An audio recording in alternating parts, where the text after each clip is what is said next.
बारिश का मौसम है। गांव में जोर से बारिश हो रही है। गलियां कीचड़ से भरी हैं और आसमान में काले बादल छाए हैं। फिर भी सुरेश अपने समोसों का ठेला तैयार करता है और गांव में निकल पड़ता है। अरे बारिश हो या तूफान, सुरेश का ठेला तो रुकेगा नहीं।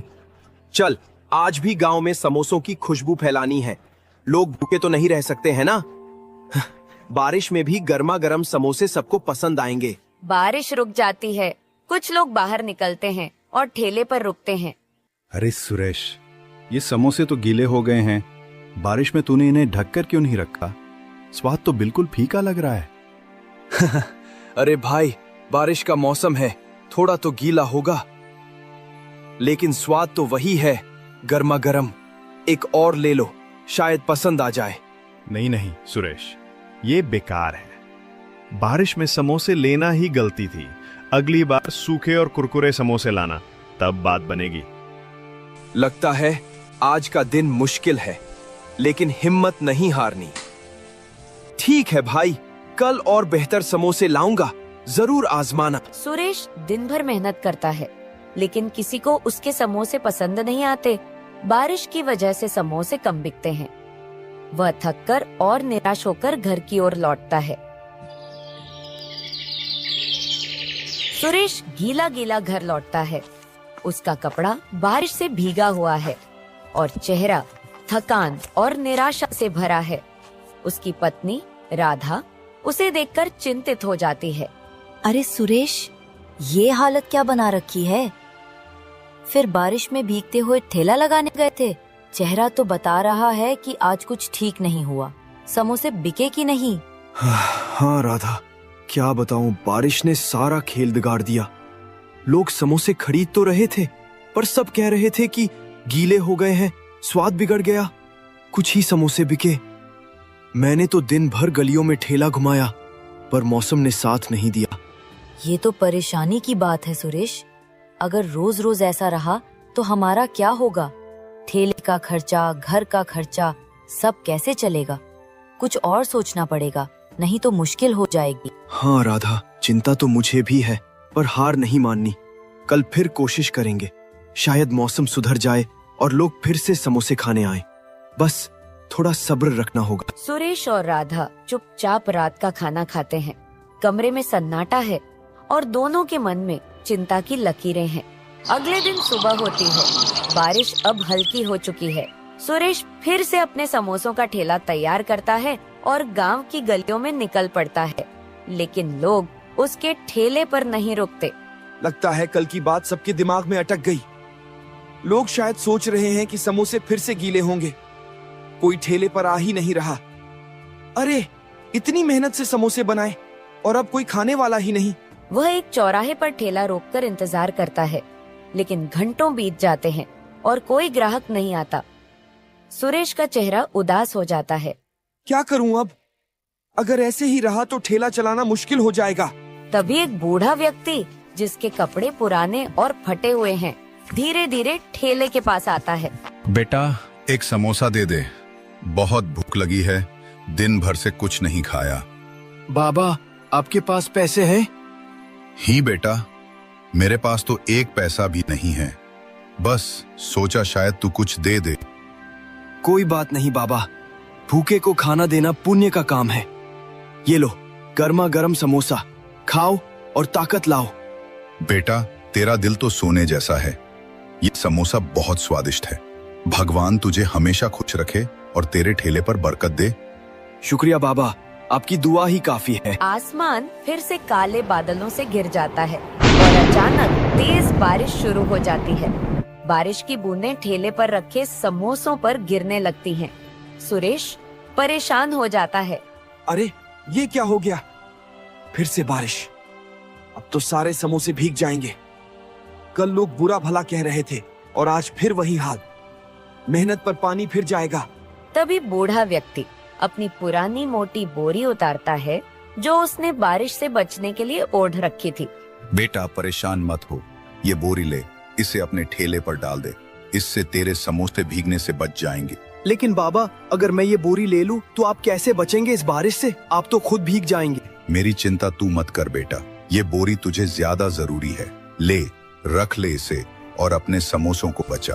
बाबा, आपका बहुत बहुत शुक्रिया, आपने मेरी बड़ी मुसीबत हल कर दी। बस अपना काम करते रह बेटा, अच्छे दिल वालों का हमेशा भला होता है। बूढ़ा व्यक्ति धीरे धीरे बारिश में चलना शुरू करता है, लेकिन अचानक वह बारिश के पर्दे में गायब हो जाता है। वह बोरी को और मजबूती से ठेले पर बांधता है। बारिश अब थम चुकी है। एक ग्राहक जो गांव का एक जाना माना व्यापारी है, ठेले के पास आता है। अरे सुरेश, तेरा ठेला तो आज भी यही है। मैंने सुना था कि कल तेरे समोसे गीले हो गए थे, लेकिन आज तो मौसम पूरा ठीक लग रहा है। चल 2 समोसे दे दे, भूख जोरों की लगी है। हाँ भाई, आज समोसे बिल्कुल ताजा है, ये लो गर्मा गर्म। लेकिन सच कहूं, कल की बात से मन थोड़ा डरा हुआ है। लोग शिकायत कर रहे थे। वाह सुरेश, ये क्या बात है? ये समोसे तो लाजवाब हैं। ऐसा स्वाद तो मैंने पहले कभी नहीं चखा। ना ज्यादा तेल, ना गीले, बस एकदम कुरकुरे और मसालेदार। तूने तो आज कमाल कर दिया। सच में भाई, तुझे इतना पसंद आया? शुक्रिया, शायद आज का दिन अच्छा है। चल एक और समोसा ले, ये मुझ पर। अरे इतनी उदारता। ठीक है, एक और दे दे। लेकिन सच बताना सुरेश, तूने आज समोसों में क्या डाला? ये तो जादू जैसा स्वाद है। बस वही पुराना मसाला भाई, शायद आज मेहनत का फल मिल रहा है। ग्राहक समोसे खाकर चला जाता है और रास्ते में मिलने वालों से सुरेश के समोसों की तारीफ करता है। धीरे धीरे और लोग ठेले की ओर आने लगते हैं। एक के बाद एक ग्राहक समोसे खरीदते हैं और हर कोई स्वाद की तारीफ करता है। सुरेश, ये तो बात हो गई। कल तेरे समोसे गीले थे, लेकिन आज तो तूने बाजी मार ली। ये स्वाद तो भूलने वाला नहीं। मेरे पूरे परिवार को ये समोसे खिलाऊंगा। कितने बचे हैं? 4 और दे दे। अरे इतनी तारीफ, धन्यवाद भाई लोग। बस थोड़े ही समोसे बचे हैं, जल्दी ले लो। देखते देखते ठेले पर भीड़ लग जाती है। लोग एक दूसरे को बुलाने लगते हैं और कुछ ही देर में सुरेश के सारे समोसे बिक जाते हैं। वह थक गया है, लेकिन चेहरे पर संतुष्टि की मुस्कान है। आज तो कमाल हो गया। न जाने उस बूढ़े बाबा की बोरी में क्या जादू है, लेकिन कुछ तो खास है। चल घर जाकर राधा को ये खुशखबरी सुनाता हूँ। वह ठेले को धक्का मारकर घर की ओर चल पड़ता है, मन में नई उम्मीद और उत्साह लिए। सुरेश दिन भर की कमाई के साथ खुशी खुशी घर लौटता है। अरे सुरेश, आज तो तुम्हारा चेहरा चमक रहा है, जैसे कोई खजाना मिल गया हो। क्या बात है? लगता है ठेले पर आज कुछ खास हुआ। जल्दी बताओ, समोसे बिके कि नहीं? कितने बिके? राधा, आज तो कमाल हो गया। सारे समोसे बिक गए, एक भी नहीं बचा। लोग ठेले पर ऐसे टूट पड़े जैसे गांव में मेला लग गया हो। हर कोई तारीफ कर रहा था, कह रहे थे कि इतने स्वादिष्ट समोसे पहले कभी नहीं खाए। सच में सुरेश, ये तो बहुत अच्छी खबर है। लेकिन कल तो लोग शिकायत कर रहे थे कि समोसे गीले हैं, स्वाद बिगड़ गया। आज अचानक ये बदलाव कैसे हुआ? कुछ तो खास बात है, बताओ ना। हाँ राधा, मुझे भी समझ में नहीं आ रहा। आज एक बूढ़े बाबा आए थे, बहुत भूखे लग रहे थे। मैंने उन्हें मुफ्त में समोसा दे दिया। फिर उन्होंने मुझे एक बोरी दी ताकि बारिश में समोसे गीले न हो। बस उस बोरी से समोसों को ढका और फिर लोग आने लगे। एक के बाद एक सब तारीफ करते गए। अरे सुरेश, तुमने बूढ़े बाबा को मुफ्त में समोसा दिया, ये तो तुम्हारी अच्छाई का फल है। देखा, अच्छा काम करने से हमेशा अच्छा ही होता है। वो बोरी तो बस एक बहाना था, तुम उसका ज्यादा जिक्र मत करो। अपनी मेहनत और दिलेरी पर ध्यान दो, वही तुम्हें आगे ले जाएगी। हाँ राधा, शायद तुम सही कह रही हो। बाबा की दुआ और मेरी मेहनत ने आज रंग दिखाया। चलो अब खाना खाते हैं। आज का दिन तो यादगार रहा। हाँ, और कल भी ऐसे ही मेहनत करना सुरेश। मुझे यकीन है तुम्हारा ठेला अब रोज ऐसे ही चमकेगा। सुरेश और राधा खुशी से खाना खाते हैं। घर में उदासी की जगह अब हंसी और उम्मीद का माहौल है। कुछ दिन बाद बारिश का मौसम फिर से लौट आता है। सुरेश अपने ठेले को तैयार करता है। वह बाजार से एक चमकीली छतरी खरीद लाता है और उसे ठेले पर मजबूती से लगाता है। वह ठेले को धक्का मारकर गांव की गलियों में निकल पड़ता है। उसका जोश देखकर कुछ लोग ठेले की ओर आकर्षित होते हैं, लेकिन समोसे खाने के बाद उनकी प्रतिक्रिया पहले जैसी नहीं होती। अरे सुरेश, ये क्या बात है? ये समोसे तो पहले जैसे स्वादिष्ट नहीं है। पहले तो तेरे समोसे खाते ही मन खुश हो जाता था, ऐसा जादुई स्वाद था। आज कुछ कमी सी लग रही है। तूने मसाला तो वही डाला ना? अरे भाई, मैंने तो वही पुराना मसाला डाला है जो हमेशा डालता हूँ। तेल भी ताजा, आटा भी वही। ये नई छतरी लगाई है ताकि समोसे गीले ना हो। फिर भी समझ नहीं आ रहा, तुम्हें स्वाद में क्या कमी लगी? पता नहीं सुरेश, लेकिन वो पुराना जादू आज नहीं है। शायद बारिश का असर है या कुछ और। अगली बार पहले जैसे समोसे लाना, तभी आएंगे। सुरेश, ये तो निराशा हो गई। मैं तो सुना था कि तेरे समोसे अब पूरे गांव में मशहूर हो गए हैं, लेकिन आज तो ये बस ठीक ठाक है। पहले तो एक समोसा खाने के बाद दूसरा मांगने का मन करता था। आज क्या हो गया? अरे भाई, मुझे भी समझ नहीं आ रहा। मैंने तो सारी मेहनत की, वही मसाले, वही तरीका। शायद बारिश की वजह से कुछ गड़बड़ हो गई। ये नई छतरी तो अच्छी है, फिर भी लोग शिकायत क्यों कर रहे हैं? तुम बताओ क्या कमी है? बस वो बात नहीं है सुरेश, अगली बार पहले जैसे समोसे लाना, फिर देखते हैं। दिन बीतता है और ठेले पर भीड़ नहीं लगती। सुरेश के ज्यादातर समोसे बिकते नहीं और वह परेशान हो जाता है। वह चौराहे पर ठेला रोककर सोच में डूब जाता है। ये क्या हो गया? छतरी तो बढ़िया है, समोसे गीले भी नहीं हुए, फिर लोग शिकायत क्यों कर रहे हैं? पिछले कई दिन सब कुछ ठीक चल रहा था, लोग तारीफ कर रहे थे। आज अचानक ये क्या हो गया? वो गहरी सोच में पड़ जाता है और उसे उस बूढ़े बाबा की बोरी याद आती है। पिछले कई दिन उस बोरी को लगाने से समोसे खूब बिक रहे थे और लोग तारीफ करते नहीं थक रहे थे। आज छतरी लगाई और सब बिगड़ गया। शायद उस बोरी में कुछ खास बात है। नहीं नहीं, ये तो बस एक बोरी है, लेकिन फिर भी कुछ तो गड़बड़ है। कल फिर से बोरी लगाऊंगा, देखता हूं क्या फर्क पड़ता है। अगर लोग फिर से तारीफ करने लगे तो समझ लूंगा कि कुछ तो बात है। सुरेश तुरंत घर लौटता है, छतरी को हटाता है और फिर से उस बूढ़े बाबा की बोरी को ठेले पर लगाने का फैसला करता है।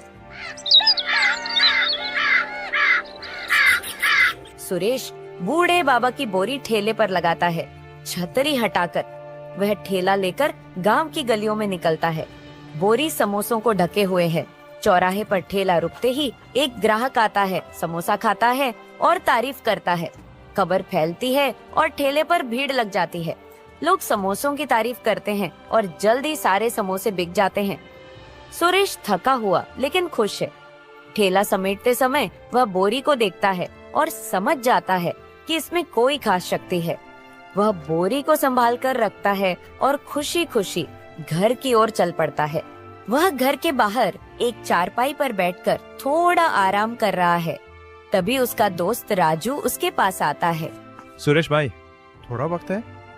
मुझे तुमसे कुछ बात करनी है। अरे राजू, बैठ। क्या बात है? चेहरा तो ऐसा लग रहा है जैसे कोई बड़ी मुसीबत आ गई हो। बता, क्या हुआ? सुरेश भाई, सच कहूं तो मैं बहुत परेशान हूं। कई दिनों से कोई काम नहीं मिल रहा। बाजार में कोई दुकानदार मुझे रखने को तैयार नहीं। घर का खर्चा चलाना मुश्किल हो गया है। सोचा तुमसे बात करूं, शायद तुम अपने ठेले पर मुझे रख लो। थोड़ा बहुत हाथ बटा दूंगा, कुछ काम कर लूंगा। राजू, मैं तुम्हारी परेशानी समझता हूँ, लेकिन सच कहूँ मेरे ठेले पर अभी इतना काम नहीं है कि किसी को रख सकूं। मैं और राधा मिलकर सब संभाल लेते हैं। तुम तो जानते हो, ठेला छोटा सा है और अभी तो बस किसी तरह गुजारा चल रहा है। समझा भाई। फिर भी सोचा था शायद तुम कुछ मदद कर सको। कोई बात नहीं, मैं कुछ और देखता हूँ। अरे राजू, टेंशन मत ले। तू मेहनती है, तुझे जल्दी ही कुछ काम मिल जाएगा। बस हिम्मत रख और गांव में इधर उधर पूछता रह, कुछ न कुछ जरूर निकलेगा। राजू चुपचाप सिर हिलाता है और निराश होकर चला जाता है। सुरेश उसे जाते हुए देखता है और उसके मन में राजू की परेशानी के लिए थोड़ा दुख होता है, लेकिन वह अपने ठेले के काम में व्यस्त है। राजू अपने घर लौटता है और अपनी पत्नी से बात करता है। सुरेश ने मुझे काम देने से मना कर दिया। कहता है ठेले पे इतना काम नहीं है, लेकिन मैंने देखा है कभी उसके समोसे बेकार हो जाते हैं और कभी एकदम से इतने स्वादिष्ट कि सारा गांव तारीफ करता है। अब तो उसका ठेला रोज चल रहा है, पता नहीं वो क्या जादू करता है। मुझे तो लगता है उसमें कुछ राज है। सच में? फिर तो तुझे पता लगाना चाहिए राजू। शायद उसने कोई खास तरीका ढूंढ लिया है। तू उसका पीछा कर, देख क्या माजरा है। राजू के मन में शक और लालच जागता है। वह सुरेश के ठेले के रहस्य को जानने का फैसला करता है और उस रात वह सुरेश के घर के बाहर चुपके से खड़ा हो जाता है, यह सुनने के लिए कि सुरेश और राधा क्या बात करते हैं।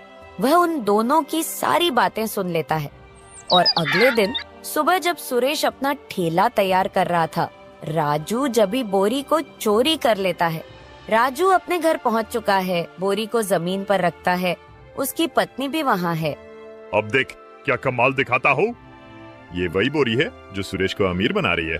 बोरी बोरी आटा निकाल। कोई जवाब नहीं आता, बोरी शांत पड़ी है। बोरी बोरी सोना निकाल। अरे कैसी बोरी है ये?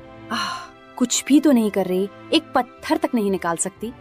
सोना तो दूर की बात। तभी बोरी से ढेर सारे पत्थर निकलते हैं और दोनों पर गिर जाते हैं। दोनों पत्थरों में दबे पड़े हैं। सुरेश को उसकी ईमानदारी और दयालुता का इनाम मिला, जबकि राजू को अपनी चोरी और लालच की सजा। ये कहानी हमें सिखाती है कि जो दूसरों की भलाई करता है, कुदरत खुद उसकी मदद करती है, और जो छल करता है उसका अंत हमेशा बुरा ही होता है।